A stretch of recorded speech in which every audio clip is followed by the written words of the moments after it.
Bismillahirrahmanirrahim. Assalamualaikum warahmatullahi wabarakatuh. Apa kabar anak-anak? Semoga semuanya selalu dalam keadaan sehat walafiat. Nah, alhamdulillah kita masih bisa bertemu dalam pembelajaran video tatap muka pelajaran PPKN kelas 9 di pertemuan keempat. Nah, pertemuan keempat ini kita masih membahas bab 2.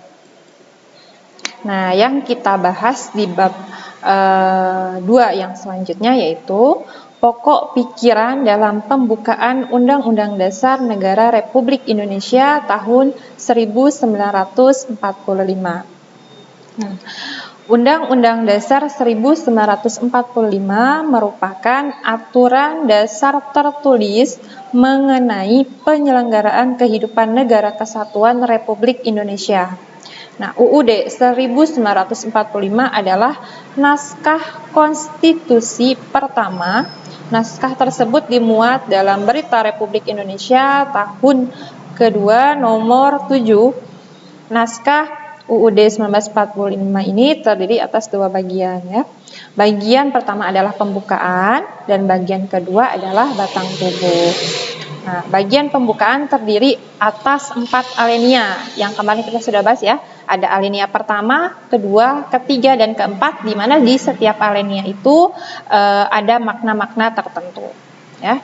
Terus bagian batang tubuh terdiri atas 16 bab, ya, 37 pasal, 4 aturan peralihan, dan 2 ayat aturan tambahan. Nah, hubungan pembukaan dan batang tubuh Undang-Undang 1945. Nah, yang pertama, pernyataan pertama dalam penjelasan UUD 1945 pada bagian umum ketiga. Ya. Nah, Undang-Undang Dasar menciptakan pokok-pokok pikiran dalam pasal-pasalnya. Nah, setiap pokok pikiran tersebut meliputi suasana kebatinan dari Undang-Undang Dasar Negara Indonesia. Nah, pokok-pokok pikiran ini mewujudkan cita-cita hukum atau Rechtside yang menguasai hukum dasar negara, baik hukum yang tertulis atau Undang-Undang Dasar maupun hukum yang tidak tertulis. Ya.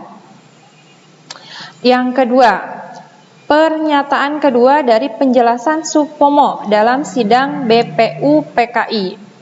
Nah, inilah sidang terhormat pokok-pokok pikiran yang telah kita terima dan Undang-Undang Dasar harus melahirkan pokok-pokok pikiran dalam pasal-pasal sebagai aturan untuk menghidupkan negara Indonesia. Nah, pokok-pokok pikiran tersebut memberi suasana kebatinan. Nah, dalam bahasa Jerman, Geistig Hintergrund, ya. Dalam bahasa Belanda, Geestelijk atau Achtergrond. Nah, pokok-pokok pikiran ini memberi suasana kebatinan kepada Undang-Undang Dasar. Nah, pokok-pokok yang baik yang tertulis maupun tidak tertulis, yaitu Undang-Undang Dasar. Terus tidak cukup kita hanya menyelidiki teks atau naskah dari Undang-Undang Negara. Kita harus menyelidiki juga sebagaimana praktiknya dan bagaimana suasana kebatinannya, gitu ya. Nah, ini hubungan antara batang tubuh pembukaan dan batang tubuh Undang-Undang Dasar 1945. Nah, arti penting pokok pikiran dalam pembukaan Undang-Undang Dasar Negara Republik Indonesia tahun 1945. Nah, sebagai peraturan negara yang tertinggi, UUD 1945 menjadi acuan dan parameter dalam pembuatan peraturan-peraturan yang ada di bawahnya. Nah, oleh sebab itu, peraturan perundang-undangan yang ada tidak boleh bertentangan dengan UUD 1945. Undang-Undang Dasar 1945 dapat memuat ketentuan-ketentuan pokok saja sehingga dapat menyesuaikan dengan perkembangan zaman. Ya. Nah, sini pembukaan UUD 1945 terdiri dari 4 alinea. Nah, mempunyai pokok-pokok pikiran yang sangat penting sebagai berikut. Ya.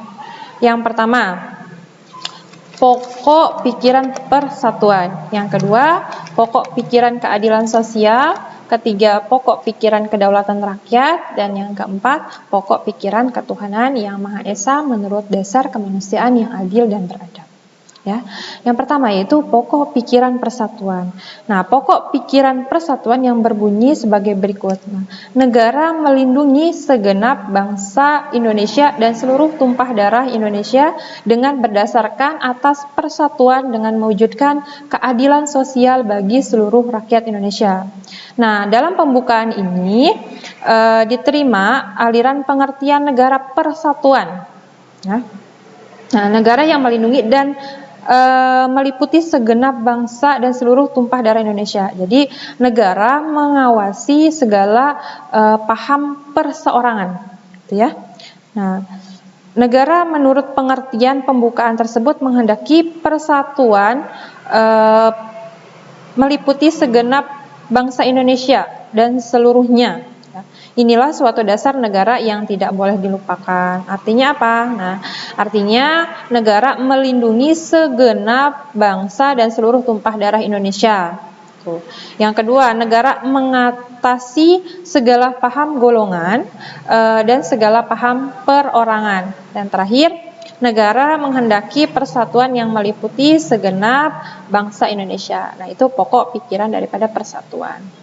Yang kedua, pokok pikiran keadilan sosial. Nah, sebuah negara wajib mewujudkan keadilan sosial bagi seluruh rakyat Indonesia dan negara memberikan hak serta kewajibannya yang sama kepada segenap rakyat untuk ikut serta mewujudkan keadilan sosial dalam kehidupan bermasyarakat. Itu pokok pikiran dalam keadilan sosial. Yang ketiga, pokok pikiran kedaulatan rakyat. Nah, berdasarkan kerakyatan dan permusyawaratan perwakilan, kedaulatan rakyat berarti kekuasaan tertinggi ada pada rakyat, ya, yang sepenuhnya dilandaskan atau dilaksanakan oleh MPR atau Majelis Permusyawaratan Rakyat. Nah, yang terakhir, pokok pikiran ketuhanan yang Maha Esa menurut dasar kemanusiaan yang adil dan beradab.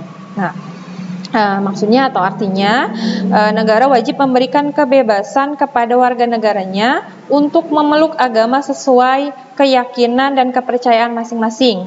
Nah, berdasarkan agama yang diakui oleh negara, agama yang sah yang diakui oleh negara, ya.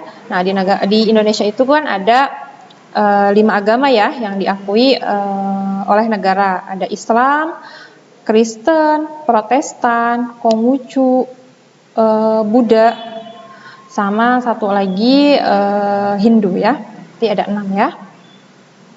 Nah, yang kedua, negara wajib memelihara budi pekerti kemanusiaan yang luhur dan memegang teguh cita-cita moral yang luhur. Itu pokok pikiran ketuhanan yang Maha Esa menurut dasar kemanusiaan yang adil dan beradab. Nah, di sini sikap positif terhadap pokok pikiran dalam pembukaan Undang-Undang Dasar 1945. Nah, ditetapkannya Undang-Undang Dasar 1945 merupakan suatu wujud untuk memenuhi keharusan kemandirian suatu negara yang tertib dan teratur. Dapat dikatakan pula, konstitusi merupakan tindakan pemenuhan guna mengisi kemerdekaan. Dengan adanya Undang-Undang Dasar 1945, bangsa Indonesia memiliki landasan atau pedoman untuk menjalankan kehidupan berbangsa dan bernegara. Ya. Nah, di sini wujud sikap positif bagi para penyelenggara negara. Ya. Yang pertama yaitu menjalankan tugas dan kewajiban yang dibebankan negara kepadanya dengan penuh tanggung jawab guna tercapainya kesejahteraan rakyat. Yang kedua, dalam pengambilan kebijakan politik harus tetap mengutamakan kepentingan rakyat, menjaga keutuhan wilayah dan menjunjung tinggi persatuan dan kesatuan bangsa. Dan yang ketiga, menjalankan kehidupan kenegaraan yang dijiwai nilai-nilai Pancasila. Itu wujud sikap positif bagi para penyelenggara negara. Ya. Nah, di sini wujud sikap positif bagi warga negara Indonesia, bagi masyarakat ya. Yang pertama, bagi para pelajar dengan belajar yang giat untuk meraih cita-cita mewujudkan warga bangsa yang cerdas. Sikap positifnya. Yang kedua, tetap menjaga persatuan dan kesatuan bangsa dengan tidak melakukan perbuatan-perbuatan yang merugikan masyarakat, negara, dan orang tua ya. Contohnya nih, menghindari ya perbuatan merusak lingkungan, terus tidak melakukan perkelahian antar pelajar, terus anti narkoba, anti kekerasan terhadap sesama, dan selalu menjunjung tinggi hak asasi manusia. Dan terakhir, mengisi kemerdekaan dengan sesuatu yang positif. Nah, itu wujud sikap positif bagi kita, bagi masyarakat atau bagi warga negara Indonesia. Oke, terima kasih banyak atas segala perhatiannya. Pembahasan kali ini cukup sampai di sini. Tetap semangat belajar di rumah. Assalamualaikum warahmatullahi wabarakatuh.